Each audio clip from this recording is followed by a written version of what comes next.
We have finally had the first Bungie reveal stream for Destiny 2's second expansion, Warmind. There has been a lot of new information dropped, so let's get stuck into it.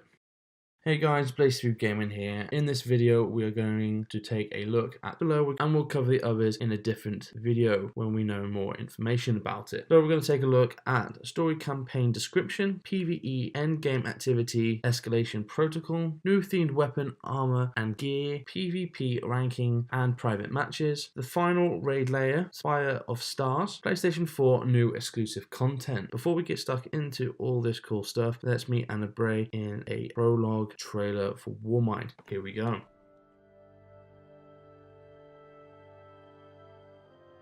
Guardians aren't supposed to investigate their past. That's the rule. But I'm not good with rules. Not when there's this much at stake. The Clovis Bray tech in that building allowed us to colonize the system during the Golden Age. They sought to create peace for all humanity. Which is ironic, because they also built Rasputin, the single most powerful weapon in the solar system. Either way, it's all been entombed on Mars since the collapse. Along with something far more terrifying.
The PlayStation Store has now released the description for Warmind, which goes like so. Warmind continues your Guardian's journey with an all-new story. Anna Bray, a Guardian long thought lost, searches for a connection to her past, one that could be lost forever on the polar ice caps of Mars. As Golden Age warsats begin slamming into the ice, the glaciers begin to thaw, revealing the core of the Warmind Rasputin and an ancient Hive army bent on its destruction. Now free, the Hive swarm in service to their god Zul. Help Anna discover her past and destroy the Hive's gargantuan war god before it's too late. So from story background, that's that's all we've got so far. It's very little, but as a premise to what's going to happen, it sounds pretty good. I wasn't expecting the Hive to be the new enemy faction within this DLC. Was looking for something a little bit different that we hadn't been seeing, but I'm sure we'll have more details closer to the release of Warmind. From the reveal stream, they showed off a new in-game PvE activity. This new game mode is called Escalation Protocol, which has similar characteristics to public events and along the lines of Archon's Forge and the Court of Oryx from Destiny 1. In Escalation Protocol, you can join other players like in public events, meaning you don't need a fire team to take part in Escalation Protocol. There is a big difference between this new style of public event to the normal public events. You can activate Escalation Protocol when you want, so you can run this back to back for as long as you want. Take this in mind though, you have to complete DLC before you can take part in this new PvE activity. So the way that Escalation Protocol works is that once you activate the event, you will face off against waves of Hive. There is 7 waves in total, and each wave has its own sub-boss. Once you get to wave 7, you will fight a unique boss which can drop unique loot. You can only get this unique loot from doing Escalation Protocol. We will also get loot drops at the end of Wave 3 and 5 when a chest will spawn. There is 5 unique bosses in total which rotate weekly over the course of 5 weeks, so each week we will get a new boss to fight and new loot to earn. Once we have faced all 5 bosses, it will start all over again as they're on a 5-week cycle. We will also get drops of something called armory codes, which you can use in Escalation Protocol. You use the armory code to get a special weapon called the Valkyrie, which in my last video I was hoping this was a new subclass of some kind,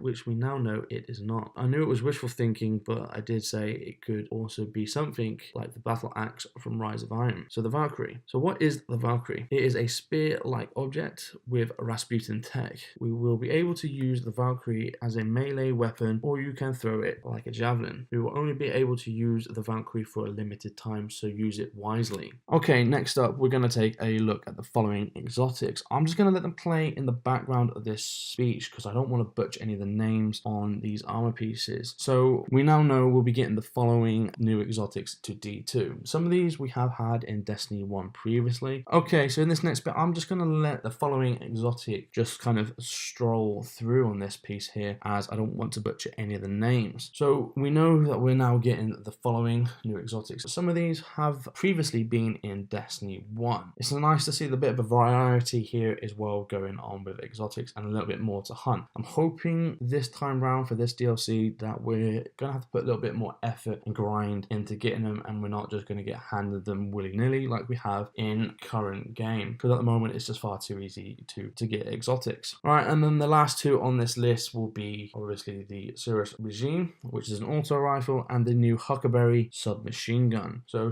far they're the only two exotic weapons that I know about, but it looks pretty interesting and I can't wait to get my hands on them. We also have some images of some themed gear weapons coming to Destiny 2, which we don't currently have all the details yet. I'm liking the look of some of this gear. I have said in the past that I find the gear in Destiny 2 somewhat boring and wanted Bungie to bring a bit of diversity to the gear and weapons and make it a little bit more unique. Bungie did show off a couple of different weapons and gear in the reveal stream, and the images that have also been released. From what we have been told, some of the themed weapons and gear is tied to specific endgame activities. So the shotgun in this image, we know that we have to play Escalation Protocol. We have been told in the stream that one of the shotgun perks was that when you melee punch an enemy, it will give you bonus damage when you fire the weapon. I have a friend that would love this perk, as he is always running around punching enemy in the face. Now moving over to PvP, part of the reveal stream and what will be arriving in update 1.2.0 in Season 3 alongside Warmind will be PvP ranking and private matches. Bungie showed how the PvP ranking system will work within both quick play and competitive playlists. So starting with quick play, we will have Valor ranking, which is progression based and will go up when completing matches and will go up more when you win matches. You will not lose any ranking for losing any matches. Valor ranking is more of a reflection on time spent playing over performance-based gameplay. We will also get Glory ranking for competitive playlists, which will go up when you win and go down when you lose. It's all about your performance and the wins. There is a new reward system tied into PvE now. Tracks will now line out what you need to do to get them rewards. This sounds a lot like the Crucible bounties we had in D1. So we'll be along the lines of getting so many kills with a hand cannon, for example, or so many precision kills with a scout rifle. There's just a couple of examples that I can think of off the top of my head. You will also get a reward when you max out your Valor rank. You will be able to reset your rank once you have maxed out your rank and start all over again. This will give us a good reason to grind PvP over and over again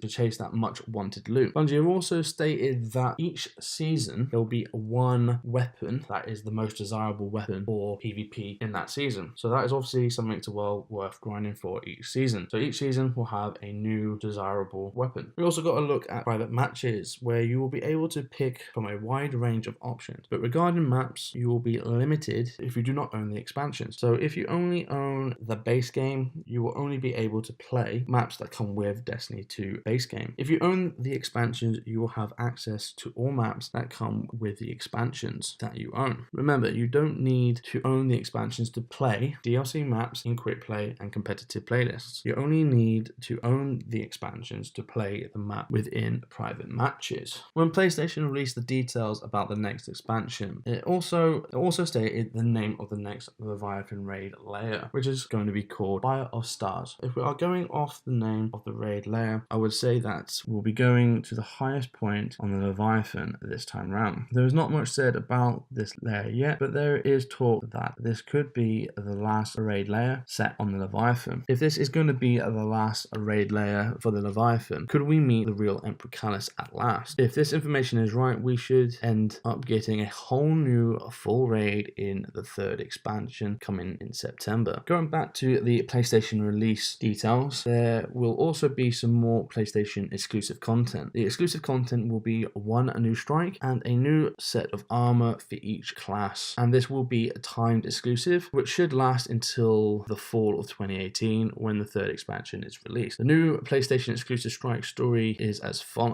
Zavala needs a team of Guardians to break into a Vex tomb on Nessus that has been overrun by the Cabal. Defeat the powerful prison commander before he can take over the Vex gateway network and repeat the reward. Gateway network and reclaim the rewards. This will also include earnable time exclusive armor set for each class, which we can now see on screen. I wasn't a big fan of the exclusive armor for the base game. We didn't get any exclusive armor in Curse of Osiris as far as I'm aware or can remember. So this time around we're getting some more exclusive armor. Yeah, I'm not impressed. It's a bit boring personally. I think the armor in Warmind looks a hell of a lot better. So I'm being a little bit optimistic. Because I see it in game. Don't know if this will be something that I will be equipped in personally. But each to their own. I'm excited for another strike. It will be what it is. But it brings more content to the game, so I'm happy about that. So with all that said, there's a lot of information there, and there's still a lot more to come. So ladies and gents, that will be it for this video. But there is still more news to come between now and the release of Warmind on the 8th of May. If you've enjoyed this video, hit that like button, and if you haven't liked it, then hit that dislike button, but please leave a comment down below and explain what it is that you didn't enjoy about this video. And if you wish to stay up to date with all things Destiny, then hit that subscribe button. Anyway guys, I have been blessed with gaming, so until next time, bye for now.